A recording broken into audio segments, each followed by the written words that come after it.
Okay guys, now we are going to start second chapter, chapter 2, strategic analysis and strategic planning. अभी तक हमने क्या क्या समझा सर? स्ट्रैटेजी क्या होती है, स्ट्रैटेजिक मैनेजमेंट क्या होता है, मिशन क्या होता है, विजन क्या होता है, गोल क्या होता है, ऑब्जेक्टिव क्या होता है, इंटेंट क्या होता है, ये सारी चीजें समझी। फिर हमने ऑब्जेक्टिव ऑफ मिशन देखे, ऑब्जेक्टिव ऑफ विजन देखे, फॉर्मुलेशन देखे, प्रोसेस देखे, ये सारी चीजें देखी। अब इस चैप्टर में हमें एक्चुअली स्ट्रैटेजिक एनालिसिस करना है और प्लानिंग करना है। स्ट्रैटेजिक एनालिसिस का मतलब क्या होगा? अभी तो मैंने सिर्फ डेफिनेशन समझी है सर कि स्ट्रैटेजी क्या होता है, स्ट्रैटेजिक मैनेजमेंट क्या होता है। अब ये सारी चीजें समझने के बाद मैं एनालिसिस करूंगा और प्लानिंग करूंगा, और इसके बाद का जो चैप्टर है उसके अंदर स्ट्रैटेजी फॉर्मुलेट भी करूंगा, मतलब स्ट्रैटेजी बना भी लेंगे। देखो कितना फास्ट है, यहां लोगों की जिंदगी निकल जाती है। अपन 3 चैप्टर में स्ट्रैटेजी क्या होती है से लेकर स्ट्रैटेजी बनाना सीख जाएंगे। यही इंस्टीट्यूट्स का कमाल रहता है कि सारा का सारा वो सोचते हैं एक झटके में हो जाए सब। ठीक है, अच्छा है, 7 टॉपिक नहीं डाले। इंटर, सीए इंटर के ऊपर 8 चैप्टर्स हैं, 50 मार्क्स के लिए 8 चैप्टर्स हैं, तुम्हें 30 मार्क्स के लिए 3 है। ठीक है ना, कंपैरेटिवली अच्छा ही हुआ। ओके सर, इसका वेटेज बता दो। नहीं रहा वेटेज में लिख कर तो दिया, एवरेज 10, 16, 16, 14 तो आ रहा है टोटल, ये 14 मार्क्स के लिए आ रहा है ऑन एन एवरेज। ओके, तो इस चैप्टर में करना क्या है? बेसिकली मेरे को करना है स्कैनिंग। स्कैनिंग सर काय की स्कैनिंग? इन्वायरमेंटल स्कैनिंग करनी है, इंटरनल स्कैनिंग भी करनी है, इन्वायरमेंटल स्कैनिंग भी करनी है। अभी मैंने समझ लिया सर स्ट्रैटेजी, विजन, मिशन क्या होता है। अब मैं एक बिजनेस स्टार्ट करने जा रहा हूं, लेकिन ये बिजनेस स्टार्ट करने के लिए ना मेरे को बहुत सारे एनालिसिस करने पड़ेंगे। आज मैं बहुत रॉ फॉर्म में खड़ा हूं, मेरे को कुछ ज्यादा नॉलेज नहीं है। अब मुझे बताओ कि इन्वायरमेंट को स्कैन किस तरीके से किया जाता है। और बड़ी बड़ी कंपनीज ने, जो बहुत बड़ी कंपनीज है लाइक IBM, जनरल इलेक्ट्रिक, ये बड़ी बड़ी कंपनी ने क्या किया, किस तरीके से किया, वो भी यहां पे बताया जाएगा तुमको।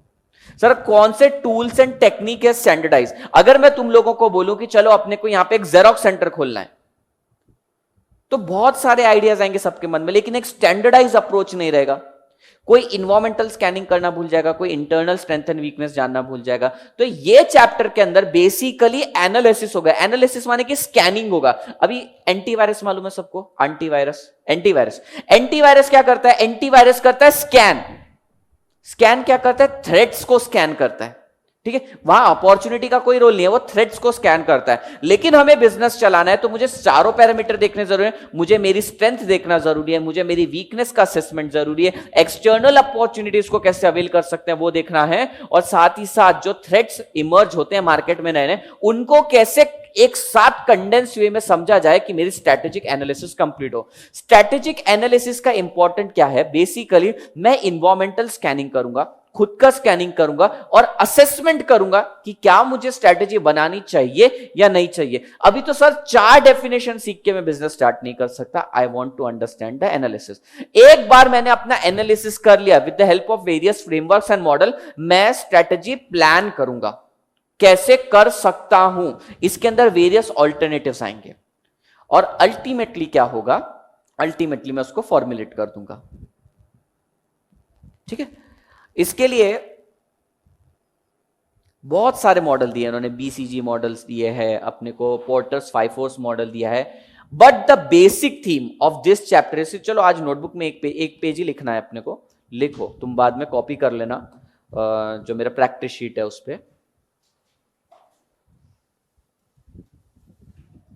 जो एक पैराग्राफ लिखवाता हूं उसको समझ भी लो, और इस चैप्टर का पूरा क्रक्स लिखवा रहा हूं। यानी कि सर इतना पढ़ लिया तो एग्जाम में आएगा? नहीं, इस जो मैं लिखवाऊंगा वो तो एग्जाम में आने ही नहीं वाला है। जो मैं अभी 8-10 लाइन लिखवाने वाला हूं वो तो एग्जाम में आएगी नहीं, पर ये चैप्टर में होने क्या वाला है उसका तुम्हें आइडिया दे दिया जाए। लिखो, सो far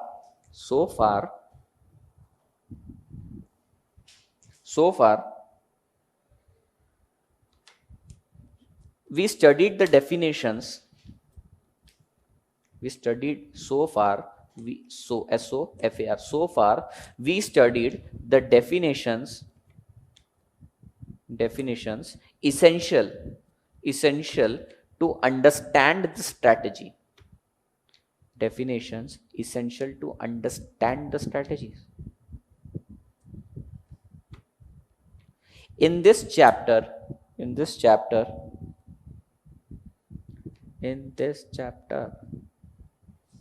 we are going to study about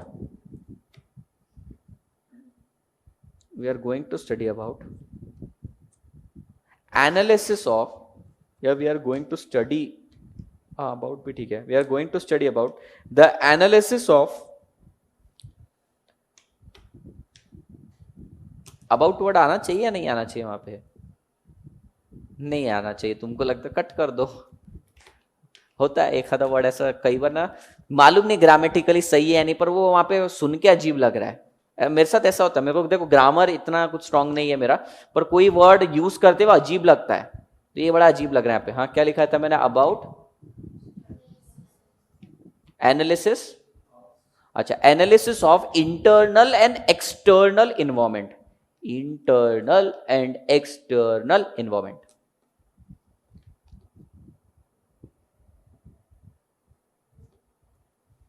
An or full stop, an organization, an organization internally have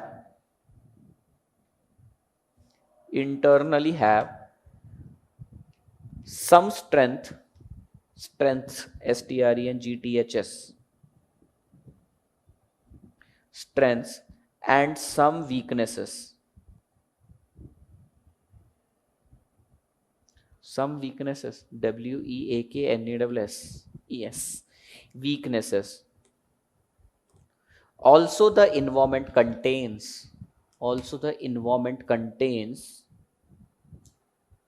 opportunities and threats.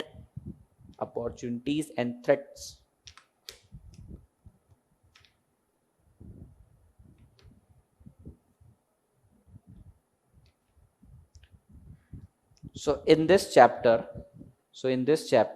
we will basically scan the internal and external,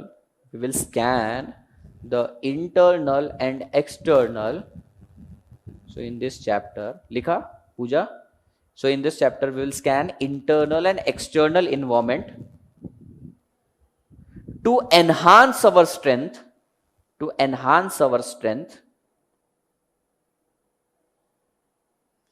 and minimize our weaknesses, to enhance our strength, minimize our weaknesses, which will help us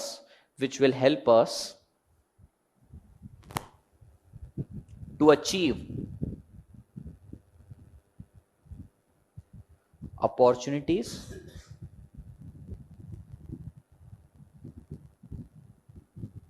and dodge, DODGE, dodge समझता, बताता हूं, and dodge the threats. Dodge मतलब dodge ball खेला है क्या? ऐसे फेंक के मारते तो अपने को बचना पड़ता है, बचने का। थ्रेट्स तो मार्केट में आएगी, उसको हटा नहीं सकते, उससे बचने का। And dodge the threats. अब पढ़ो उसको, ऐसा पढ़ो कि अगर तुम्हें कोई आंसर नहीं आ रहा है। अच्छा स्वॉट एनालिसिस क्या है? स्वॉट का फुल फॉर्म क्या है? Strength, weakness, opportunity, threat. सिर्फ स्ट्रेंथ, वीकनेस, अपॉर्चुनिटी, थ्रेट, इतने 4 वर्ड भी अगर आ रहे होंगे और तुम्हें सिर्फ इतना पैराग्राफ याद है तो तुम कोई भी आंसर लिख सकते हो। चैप्टर का पूरा क्रक्स है। ये वर्डिंग्स तुमको कहीं ना कहीं अलग अलग तरीके से इस चैप्टर में मिलेगी, ठीक है? तो मेन कीवर्ड्स याद करने और थीम ये चैप्टर की है। अब इसको रीड करो एक बार, करना क्या है अपने को।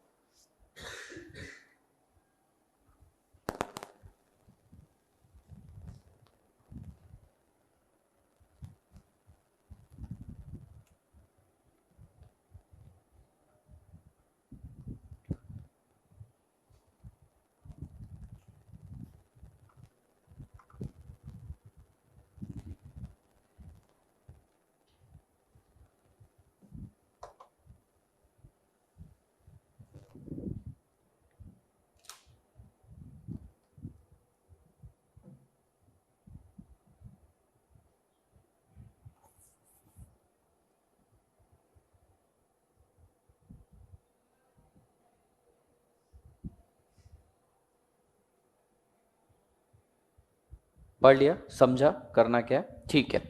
तो चैप्टर का नाम एक बार वापस देख लो कि हम क्या करेंगे, एनालिसिस। एनालिसिस इन शॉर्ट हम करेंगे स्कैनिंग, और स्कैनिंग की हेल्प से हम करेंगे प्लानिंग, और प्लानिंग के बाद हम करेंगे फॉर्मुलेट। लास्ट चैप्टर के अंदर फॉर्मुलेशन रहेगा। अब स्ट्रैटेजिक एनालिसिस के लिए इन्होंने बहुत सारे मेथड्स दे रखे हैं कि स्कैनिंग करनी है तो भाई तुझे किस तरीके से करनी है। फॉर एग्जाम्पल अगर मैं तुमको बोलूं नीचे जाके तुम्हें चेक करके आना है कि ऑफिस कैसा चल रहा है, तो भाई तू कैसे चेक करके आएगा नीचे? अगर मैं बोल रहा हूं ऑफिस सही चल रहा है कि नहीं, चेक कैसे करके आएगा? हाँ, एक ऑब्जर्वेशन रहेगा। क्या ऑब्जर्व करोगे तुम? कि सब कोई अपनी जगह पे बैठा है बराबर, कोई शोर शराबा तो नहीं चल रहा है, काम वगैरह चल रहा है, कोई मारपीट तो नहीं कर रहा है किसी को। और क्या तरीके होंगे स्कैनिंग के तुम्हारे? हाँ, पूछ भी सकते हो जाके कि भाई सब कुछ ठीक चल रहा है, क्वेश्चनिंग कर सकते हो। हाँ, और क्या कर सकते हो? हाँ, ये एक्सटर्नल तरीके से भी इंक्वायरी करना चालू कर दिया कि तुमको कोई फीडबैक लेने के फॉर्मेट में। हाँ, मतलब कि स्टूडेंट से ही पूछ लिया जाए कि तुम्हें कोई प्रॉब्लम तो फेस नहीं हुई है। तो जब तुम नीचे की एक ऑर्गेनाइजेशन को, इतनी छोटी सी एक ऑर्गेनाइजेशन है जो तुम्हारे कंट्रोल में है, उसको स्कैनिंग करने के बहुत तरीके थे। Now we are going to formulate a strategy which is going to get implemented in future. उसकी स्कैनिंग आज कैसे करनी, समझो। एक इस्टेब्लिश ऑफिस में जाकर स्कैनिंग करने के 3 तरीके बता दिए तुमने, उससे भी ज्यादा बता सकते हो।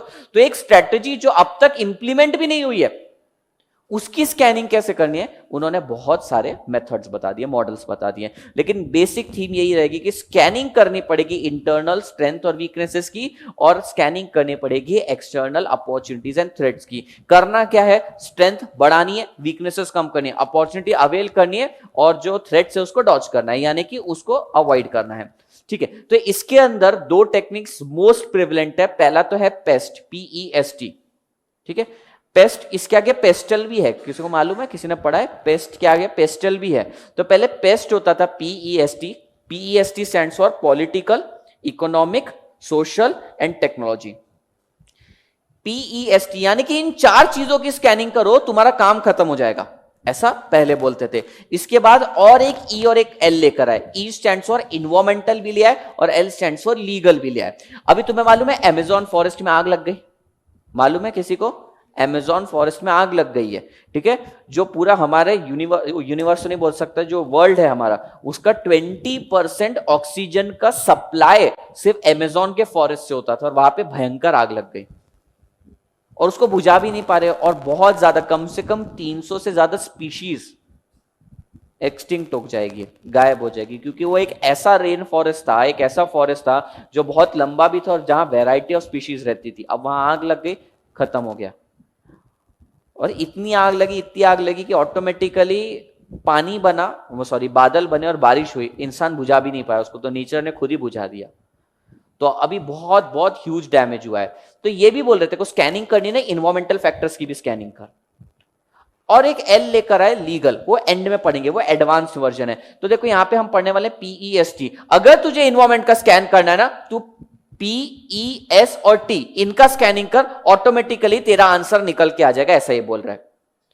पर उन्होंने एक और चीज बोली, ये PEST, ये जो तुम फॉर्मेट यूज कर रहे हो, पेस्ट फॉर्मेट यूज कर रहे हो ना, फ्रेमवर्क यूज कर रहे हो, ये यूजलेस है अगर तुम स्वॉट एनालिसिस पे ध्यान नहीं दोगे। तो कुछ भी करना है तो स्वॉट एनालिसिस तो करना ही पड़ेगा। पेस्ट एनालिसिस के अंदर भी तू स्वॉट एनालिसिस करेगा। अरे तू पॉलिटिकल अगर ये फैक्टर कंसीडर करता है, पता करके क्या करेगा? पॉलिटिकल फैक्टर पता करके क्या करेगा निकेत? तू बोलेगा पॉलिटिक्स में बीजेपी आ गई, बीजेपी मेरे लिए फेवरेबल है, अमित शाह मेरे को जमता है, मेरे को जानता है वो। समझ, क्या फायदा उठा पाएगा इस चीज का? अरे नहीं उठा सकता है तू। Strength, weakness, opportunity, threat. Strength तो चेंज नहीं कर सकते, अपॉर्चुनिटीज मिल सकती है ना, लेकिन थ्रेट्स को अवॉइड कर सकते हैं। यानी कि ये समझ भी लिया ना तो भी स्वॉट एनालिसिस करना ही पड़ेगा। अल्टीमेट कंक्लूजन कौन तुमको देने वाला है? स्वॉट एनालिसिस ही देने वाला है। तो ये सारे फ्रेमवर्क आर यूजलेस विदाउट स्वॉट एनालिसिस। तो स्वॉट एनालिसिस इज मस्ट। अच्छा सर, ऐसे और कौन कौन से मेथड है? एक तो ये पेस्ट करेंगे अपन, बहुत सिंपल, बहुत ही ज्यादा सिंपल है। इसके बाद अपन एडवांटेज पढ़ लेंगे, उसके याद भी कर लेंगे, फिर स्वॉट एनालिसिस पढ़ेंगे। स्वॉट एनालिसिस तो हमें आता है। फिर यहां पे एग्जांपल्स दे रखे हैं कि स्वॉट में क्या क्या हो सकता है, स्ट्रेंथ में क्या होता है, वीकनेसेस में क्या होता है, एक्सेट्रा फैक्टर। सिर्फ एग्जांपल देखो, विदाउट स्वॉट analysis, paste analysis companies without स्वॉट analysis and paste analysis company might fail to achieve the desire गोल। यानी स्वॉट और पेस्ट के बिना, इनफैक्ट अभी पेस्ट तो चला गया, पेस्ट पुराना था, इसके अंदर दो चीजें और आगे, पेस्टल हो गया, अभी इसके अंदर इन्वायरमेंटल भी आएगा, लीगल भी आएगा। तो स्वॉट एनालिसिस नहीं किया और पेस्टल एनालिसिस नहीं किया तो तुम्हारी कंपनी डिजायर्ड ऑब्जेक्टिव्स अचीव नहीं कर पाएगी। ऑब्वियसली जहां एडवांटेज है वहां ड्रॉबैक्स भी रहेंगे, तो इसका ड्रॉबैक्स पढ़ने वाले हम। देन पोर्टफोलियो एनालिसिस, ये भी बहुत मस्त कंसेप्ट है, ब्रीफ आउट करता हूं। पोर्टफोलियो मतलब क्या होता है? पोर्टफोलियो वर्ड सुना है कभी? पोर्टफोलियो कहां पे सुना है? नहीं, portfolio is not page number. हाँ हाँ, portfolio is the bundle of securities और इन्वेस्टमेंट और एनीथिंग। तो ये पोर्टफोलियो एनालिसिस क्यों पढ़ना है सर? क्या इसमें शेयर के बारे में पढ़ रहे? नहीं, शेयर्स के बारे में नहीं पढ़ रहे। इमेजिन करो तुम आईटीसी हो, इमेजिन करो तुम टाटा हो, टाटा ग्रुप हो। टाटा ग्रुप क्या क्या बेचता है, क्या नहीं बेचता है? क्वेश्चन तो ये है। चलो अपन डिस्कस करते हैं क्या बेचता है वो। क्या क्या बेचता है टाटा? कार्स बेचता है, मतलब ऑटोमोबाइल में, टीसीएस कंसल्टेंसी सर्विसेज में, नमक बेचता है, और क्या बेचता है? चाय वगैरह बेचते हैं, मतलब एफएमसीजी सेक्टर के अंदर है वो। ज्वेलरी के अंदर है, तनिष्क मालूम है, तनिष्क उसका है, जैगुआर ब्रांड भी उसकी है। तो ऐसा, हाँ, सीमेंट कौन सा वाला है उसका? टाटा सीमेंट आता है, टाटा स्टील आता है, चलो सीमेंट नहीं भी मुझे मालूम, तो टाटा स्टील आता है। हाँ, वो सब जैगुआर रेंज रोवर उसी की है। द थिंग इज, तुमको क्या लगता है कि सारे के सारे सेक्टर बराबर सही तरीके से चलते हैं? नहीं चलते। कुछ सेक्टर बहुत अच्छा चलते होंगे, यानी कि स्ट्रेंथ है और अपॉर्चुनिटी भी है, उसको ऊपर ले जाओ। कुछ सेक्टर नहीं चल रहे हैं, समझो तनिष्क नहीं चल रहा है, तो अब तनिष्क में हमने स्कैनिंग कर लिया कि बाबा दूसरे अपॉर्चुनिटीज नहीं है हमारे पास, थ्रेट्स ज्यादा आ गई और वीकनेस है, तो बंद कर देना चाहिए। तो यहां पर हम बंडल ऑफ प्रोडक्ट्स का एनालिसिस करेंगे। ये मल्टी प्रोडक्ट कंपनी का एनालिसिस है। एक कंपनी जो मल्टीपल प्रोडक्ट्स बनाती है उसका एनालिसिस करना पड़ेगा कि कौन सा प्रोडक्ट रख, कौन सा प्रोडक्ट निकाल, क्योंकि ये भी तो स्ट्रेटेजी है ना। अब मुझको एक बात बताओ, अगर अपन सब मिलके एक ऑर्गेनाइजेशन, एक फैमिली है, ठीक है, अगर मान लो ये कोई एक पर्टिकुलर एक्टिविटी अंडरटेक कर रही है, ये है तनिष्क के अंदर, तनिष्क अच्छा परफॉर्म नहीं कर रहा और उधर अनिकेत टाटा स्टील में, और टाटा स्टील को तो जरूरत है, लोगों की मैन पावर की जरूरत है, क्या करना चाहिए ऐसे समय? तू बता। इसका तनिष्क बंद करवाना चाहिए, उठा के ट्रांसफर करना चाहिए रिसोर्सेज को। तो ये स्ट्रेटेजी तो है, ठीक है। ये स्ट्रेटेजी से अब देखो क्या होगा, अपन ने स्ट्रेटेजी में पढ़ा था, strategy can not be taken in vacuum, it is likely to affect the interest of stakeholder. Strategy देखो पेज नंबर 1 पे मैंने लिखवाया था तुमसे, strategies are not made in vacuum. Question number 1 ही है। नहीं, ये जो तुमको नोट्स दिए ना मैं लिखने के लिए, राइटिंग है, उसके अंदर लिखा भी है strategies are not made in vacuum. इसने बंद कर दिया तनिष्क, पूना गाडगिल का फायदा हो जाएगा, मतलब पीएनजी का फायदा हो जाएगा, और जैसे ही ये वहां पे चली गई टाटा स्टील का फायदा होने लग जाएगा, यानी दूसरे स्टील, जिंदाल स्टील का नुकसान होना चालू हो जाएगा। तो ये सारी स्ट्रेटेजी है, तुम कोई भी एक्शन लोगे तो इसके रिपरकशंस होंगे तुम पे, समझ में आया? तो यहां पर पोर्टफोलियो का analysis, multi modal business, multi business. फिर ये अपना BCG, Boston consulting group, basically consulting group था, ये कंपनी थी, इसने ना एक सर्विस प्रोवाइड करी।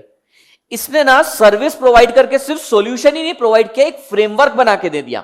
फ्रेमवर्क को बोलते हैं बीसीजी मैट्रिक्स।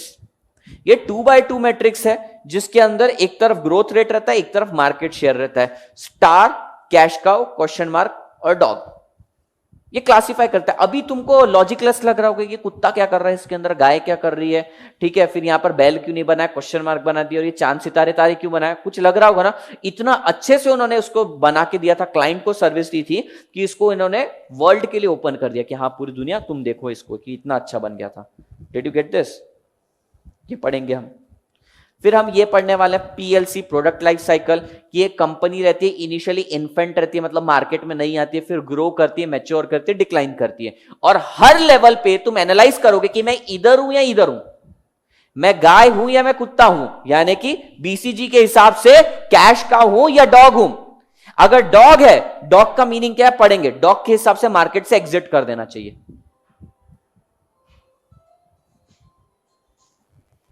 कम नाराज होऊंगा मैं, रिंगटोन ठीक थी। तो limitation, again it is suffering from some limitation. फिर एनसॉफ आया, एनसॉफ ने भी अपना मॉडल दे दिया।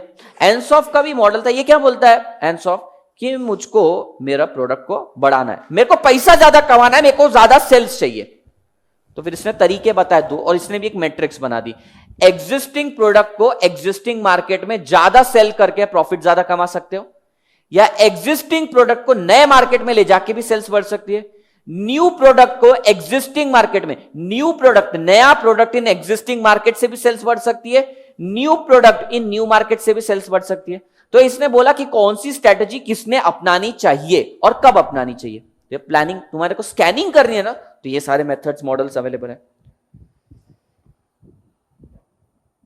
बहुत अच्छा दिए। फिर आर्थर डी लिटल, इसका मॉडल इतना रेलेवेंट और इतना ज्यादा प्रोमिनेंटली यूज नहीं है, पर अपन पढ़ेंगे इसके बारे में। इसने बोला पहले तुम पता करो कि तुम इंडस्ट्री के अंदर, इस मार्केट के अंदर, समझो एक क्लास में सब स्टील मैन्युफैक्चरर है, तुम पता करो कि तुम डोमिनेंट पोजीशन पे हो या स्ट्रांग पोजीशन पे हो या ठीक ठाक फेवरेबल पोजीशन पे हो, सर्वाइवल वाली पोजीशन पे हो या वीक पोजीशन पे हो, ये पता करो और उसके अकॉर्डिंगली स्ट्रैटेजी लो। ठीक है, स्ट्रैटेजी प्लानिंग करनी है अपने को, ये रीड करेंगे, ये एग्जाम में इतना पूछा नहीं जाता। नेक्स्ट रहेगा स्टेजेस इन स्ट्रेटेजिक प्लानिंग, छोटा सा है, 3 स्टेजेस का है। फिर इसके बाद स्टेप्स तो छोड़ दो, मेन पार्ट आएगा तुम्हारा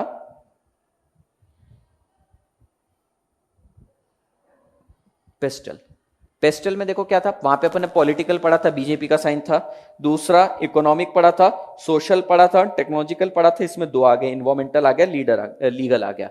फिर एक लास्ट रहेगा अपने को माइकल पोर्टर्स 5 फोर्स मॉडल, इसमें 5 फोर्सेस बोलेंगे। कंप्रेस कर देंगे ना, बहुत छोटा है, 2-4 मिनट के अंदर भी पढ़ाया जा सकता है, ये बहुत छोटा सा है। इसके अंदर बोल रहे हैं कि तुम्हें अगर एक्सटर्नल थ्रेट्स या जो क्या बोलते हैं अपॉर्चुनिटीज है उसको आइडेंटिफाई करना है, तो 5 पैरामीटर्स हैं तुम्हारे लिए।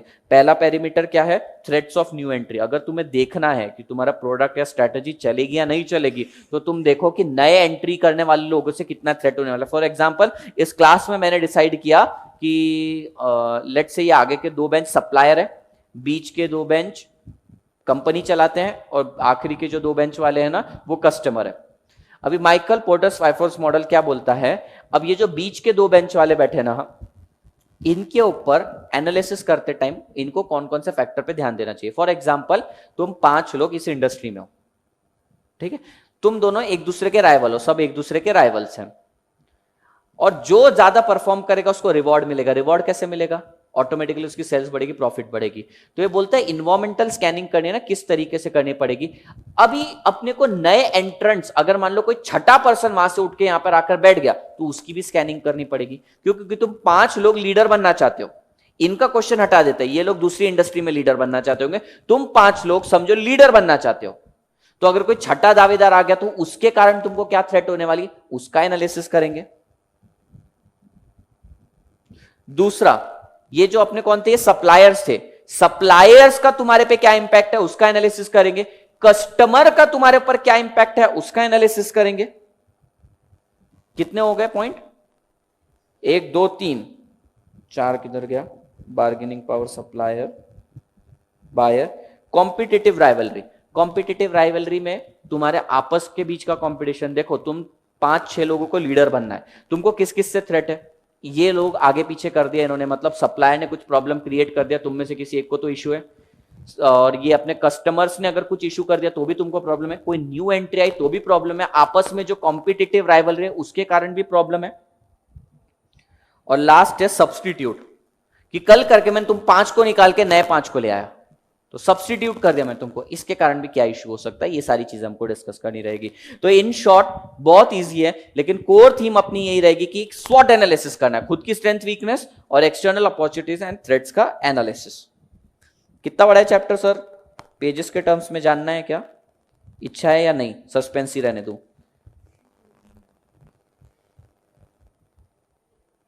हाँ बता दूं, 17 पेजेस का है, छोटा सा है, जिसमें से अगर कुत्ते बिल्ली के डायग्राम हटा दो तो 15 पेज पे आ जाएगा। चलो, तो मैं होता हूं गायब ताकि तुम पढ़ भी पाओ।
फर्स्ट मेथड और the first framework is paste method, PEST, जिसमें P stands for political, E stands for, बोलते जाओ, E stands for economic, S stands for social, T stands for technological.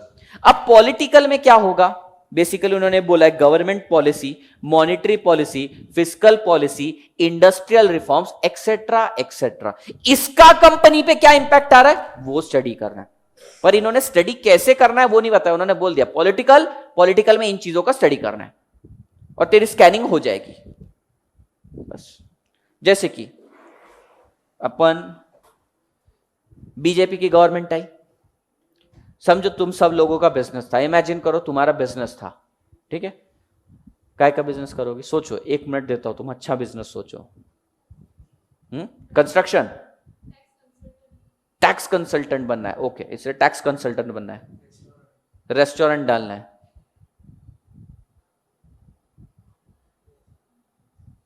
और कोई है रेस्टोरेंट वाला, तो रेस्टोरेंट, 2 रेस्टोरेंट हो गए, और कोई कंसल्टेंट है क्या, नहीं,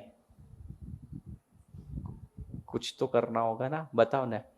हाँ, काय का, ऑनलाइन प्लेटफॉर्म इसे ओपन करना है, कोई तो भी प्रोडक्ट का, कुछ भी ओपन कर सकती है तुम्हें।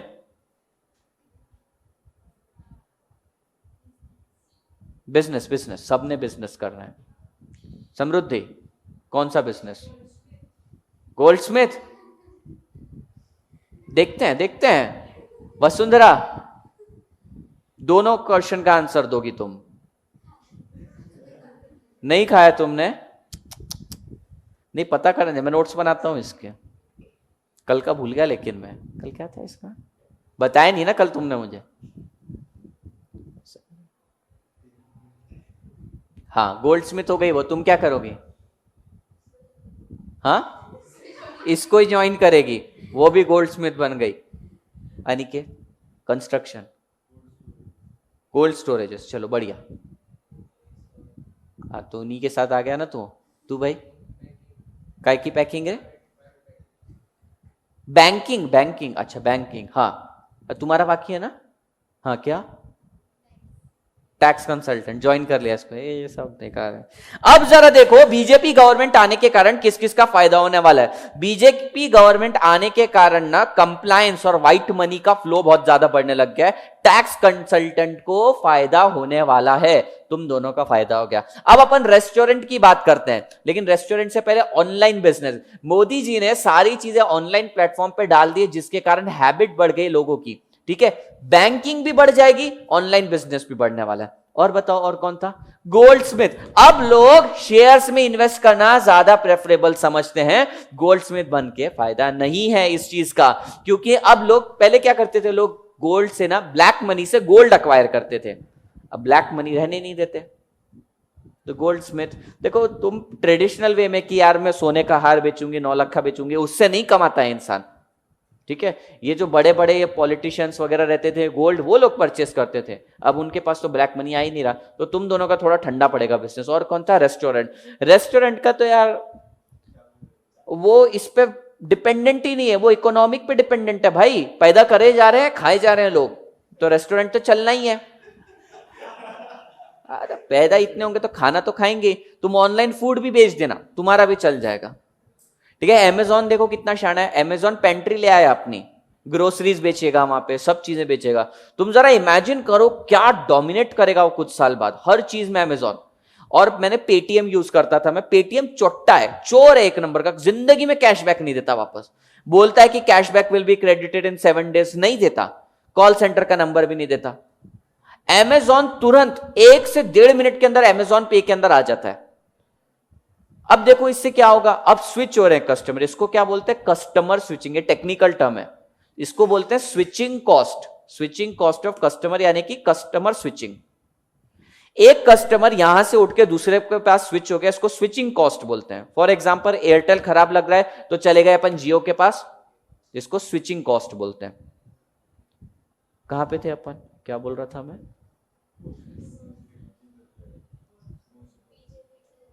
नहीं उसके बाद अमेजॉन।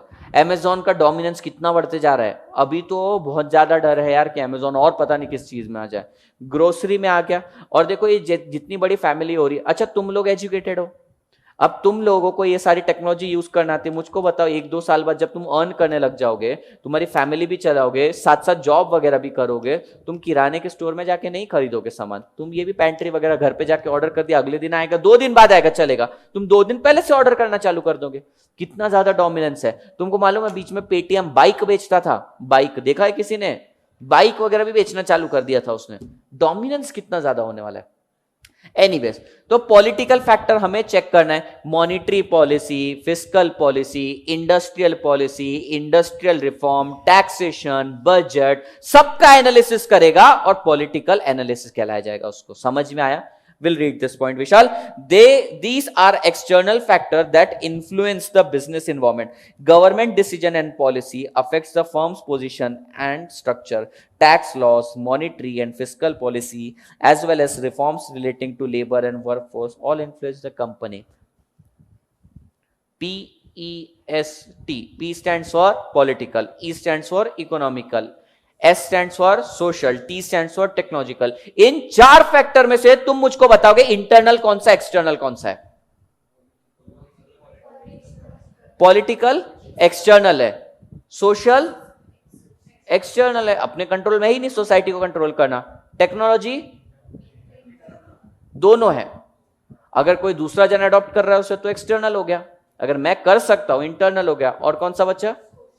सोशल बोला तुमने, इकोनॉमिकल, वो तो है ही एक्सटर्नल, वो तो है ही मैक्रो फैक्टर।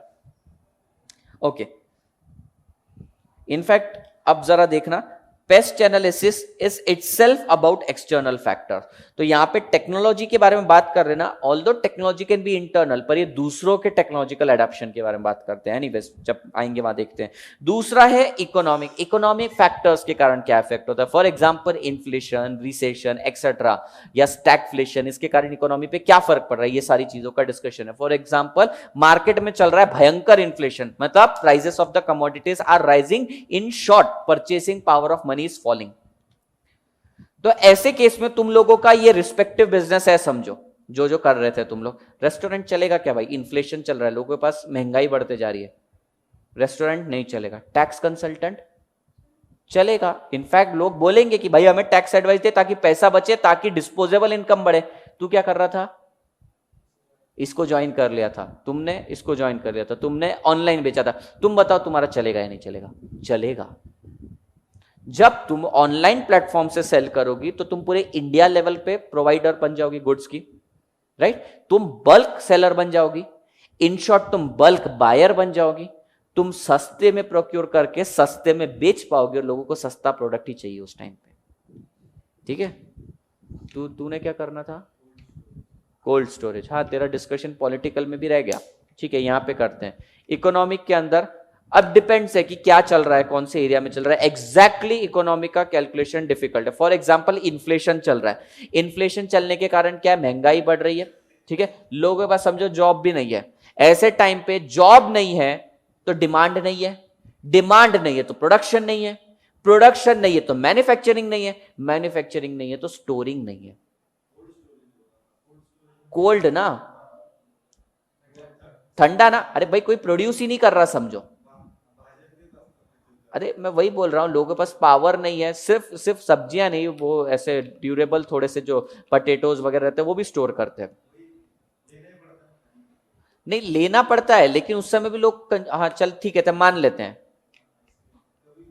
चल जाएगा। हाँ, वो तू उसमें आइसक्रीम कर रहा होगा तो वो नहीं चलेगा। तू क्या कर रहा था? रेस्टोरेंट है, रेस्टोरेंट कम चलेगा, चलेगा। क्या क्या है?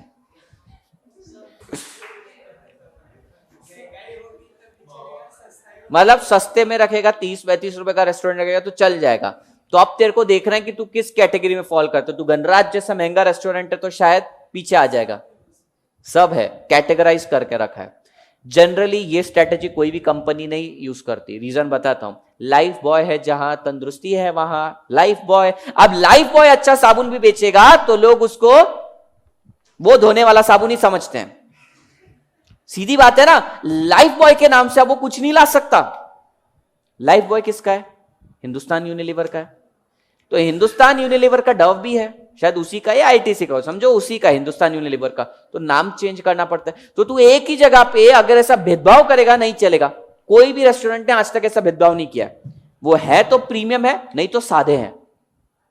हाँ, सेगमेंटेशन कर सकते हैं कि यहां पर ये वाला, दूसरा वहां पे, ऐसे मैंने तो बहुत कम देखे ऐसे रेस्टोरेंट जो सस्ते में भी बेच रहे हैं, महंगे में बेच रहे हैं। जनरली मैंने एक यहाँ पे एक रेस्टोरेंट है मुरलीधर, मुरलीधर का सादा सा भी एक आउटलेट है, लेकिन वो अलग जगह है, और दूसरी जगह थोड़ा महंगा है, जो अपने जेड ब्रिज के पास है वो थोड़ा महंगा है, उसकी थाली भी महंगी है, और जो दूसरे बीच बीच में खुले हुए हैं वो थोड़ा सस्ते में, वो सस्ते में। तो ऐसे तेरे को सेगमेंटेशन करने पड़ेंगे, तो तेरे वो प्रीमियम सेगमेंट पे अफेक्ट होगा ये वाला इन्फ्लेशन का, पर नॉर्मल सेगमेंट समृद्धि। हाँ, अब ये गोल्ड स्मिथ के बारे में सोचते हैं, क्या लगता है ताई, क्या होगा? नहीं चलेगा, सीधी बात है। और कौन बचा था? तू बचा था। बैंकिंग, बैंकिंग तो भाई एक ऐसा है ना, banking is just like a pipeline, banking is like pipeline. पानी है नहीं है, पाइप तो है ना भाई, तो banking will always be there, banking तो रहेगा। लोगों के पास पैसा नहीं है तो कम बैंकिंग यूज करेंगे, पैसा है ज्यादा बैंकिंग यूज करेंगे, लेकिन बैंकिंग हमेशा रहेगा, तो वो अफेक्ट नहीं होता है। हां, लेकिन एक और फैक्टर से फर्क पड़ेगा, अगर मार्केट में इंटरेस्ट रेट बढ़ गया तो बोरोइंग्स हो जाएगी महंगी और लोग कम फंड तेरे से लेंगे, तब तेरे को कुछ स्ट्रैटेजी बनानी पड़ेगी। इन शॉर्ट, इकोनॉमिक फैक्टर तेरे पर भी अफेक्ट करेगा।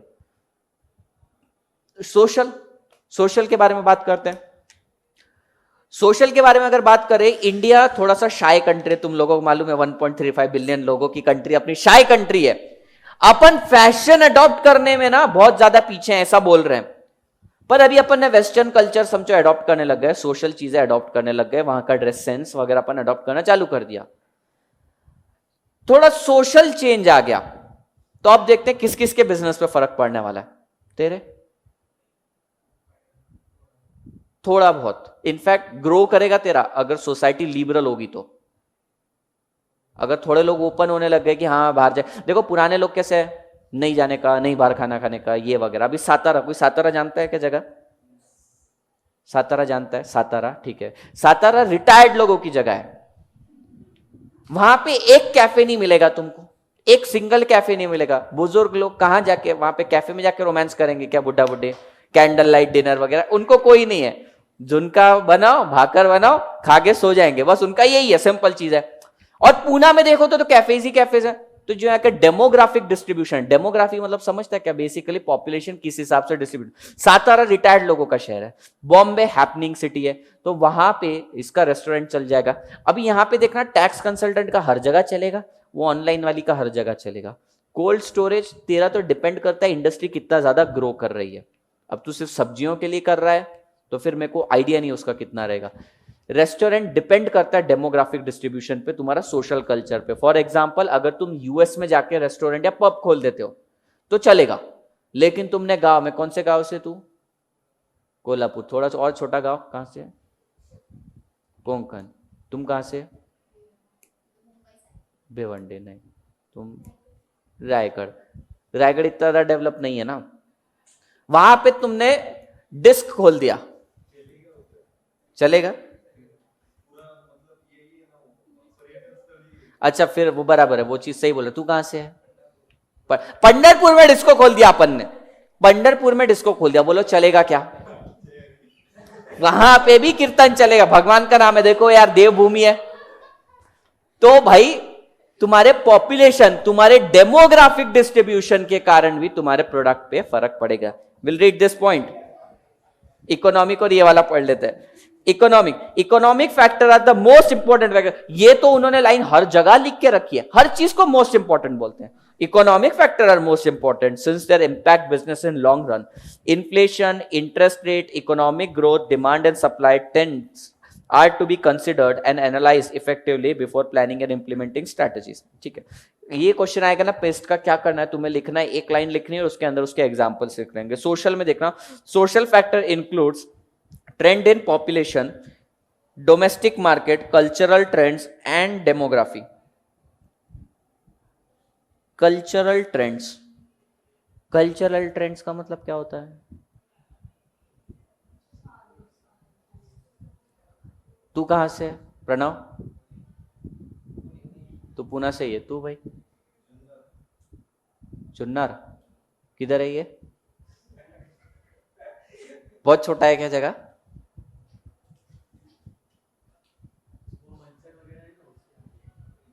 कहाँ पे? पुणे में है? अच्छा, मेरे को नहीं मालूम। हाँ क्या? नहीं भाई, मेरे को आइडिया नहीं है। हाँ तुम? हाँ, तुम्हारा पागल खाना है ना वहाँ पे, मालूम है मेरे को। है ना? अभी क्या है, दो ही जगह बचे, एक मिरज और एक अलीबाग। पहले आगरा वाला जोक मारते थे, आगरा से आया क्या, अभी अलीबाग से आया, मालूम है? जोक टर्न हो गए पूरे। मिरज में है ना? देखो, ब्रांड एम्बेसडर आई है वहां से, प्रमोट करनी आई है, यहाँ के कुछ कैदियों को लेकर आएगी। हाँ तुम? सोलापुर? तो भाई सबसे छोटा गांव वाला तो ये बेचारा नवलिया में ही छू। कल्चरल ट्रेंड्स पता चल रहा है, वहां पे वारी जा रही है। कल्चर क्या है कि वहां पे सावन, ये जो अपना महीना आता है ना, उससे पहले एकादशी से जो पहले का एक महीना वहां पे वारी जा रही है, और तुम वहां पे सच में पब वगैरह खोल के बैठ गए और प्रमोट कर रहे हो। हाँ क्या करते? हाँ ना, वही मैं बोल रहा हूं। तो कल्चरल ट्रेंड क्या है भाई? वो बहुत धार्मिक जगह है। अभी तुम एकादशी के ही दिन, सेम दिन, दिल्ली के, साउथ दिल्ली के अंदर या साउथ बॉम्बे के अंदर एक पब ओपन कर दोगे तो किसी को कोई प्रॉब्लम होने वाला है क्या? नहीं। तो वहां का कल्चर वैसा है। तो ये बेसिकली सोशल फैक्टर्स है। एंड डेमोग्राफी, डेमोग्राफी का मतलब होता है basically composition of your population, कि कौन है, बुढ़े लोग रहते हैं, बुजुर्ग लोग रहते हैं। अभी सातारा में बुजुर्ग लोग रहते हैं ज्यादातर, रिटायर्ड लोग। क्या बेचना चाहिए वहां पे? अभी तेरा रेस्टोरेंट चलेगा क्या? बोला नहीं चलेगा। वो लोग तू सस्ते पे भी दे तो भी बोलेंगे बाहर का खाना नहीं खाने का। टैक्स कंसल्टेंट की उनको जरूरत नहीं है। तुम्हारा क्या था? ऑनलाइन, तुम्हारा भी गया फ्लॉप वहां पे। अरे बुढ़े लोग ऑनलाइन नहीं, उसके उनको यूज करना ही नहीं आता। और तुम देखो, नहीं नहीं उनके बच्चे, अरे नहीं, अपन अज्यूम कर रहे हैं बुढ़ा बुढ़ी रहते हैं बस। और देखो, तुम देखो, मैं तुम्हें एक बार, क्या आ रहे ना, धीरे धीरे आ रहा हूं ना पीछे तक। अच्छा, तुम्हारे तक आया अभी। ऑनलाइन देखो नहीं, इसलिए भी चलेगा क्योंकि उनकी लाइफ में स्पोर्ट और एडवेंचर क्या रहता है, यहां से किराने की दुकान तक जाना, वही उनके अगले दिन का प्लान रहता है ना? तो वो अपना प्लान एडवेंचर थोड़ी कैंसिल करेंगे तुम्हारे ऑनलाइन के कारण। एडवेंचर ही है भाई। भाई तुमको मालूम नहीं, ऐसा मजाक नहीं उड़ा रहा, पर मैं बता रहा हूं, वो लकड़ी संभालते हुए आड़े टेढ़े पैदा हुए हुए लोग जो आते हैं ना, ऐसे गाड़ी क्रिस क्रॉस ऐसे चलाते रहते हैं, वो अनैतिक तत्व जो पता नहीं किस तरीके से समाज में आ गए, वो लोगों से बचते हुए जाना। फिर अजीब बच्चे रहते जो फुटबॉल मारते रहते बुढ़े लोगों को देख के, तो ये एडवेंचर है। ये एक थीम पार्क होता है उनके लिए। वो भी फिर वापस आते होंगे वो अंकल, तो आंटी खुश हो जाते कि सही सलामत वापस आ गए। नहीं तो चिड़चिड़ कितनी करते हैं वो। नहीं चलेगा। तेरा तो बिजनेस लाइन ही अलग है। हाँ, तुम दोनों का क्या था? बैंकिंग, इसमें नहीं चलेगा। रेस्टोरेंट भी नहीं चल रहा। ये सुनार के पास जाएंगे बस।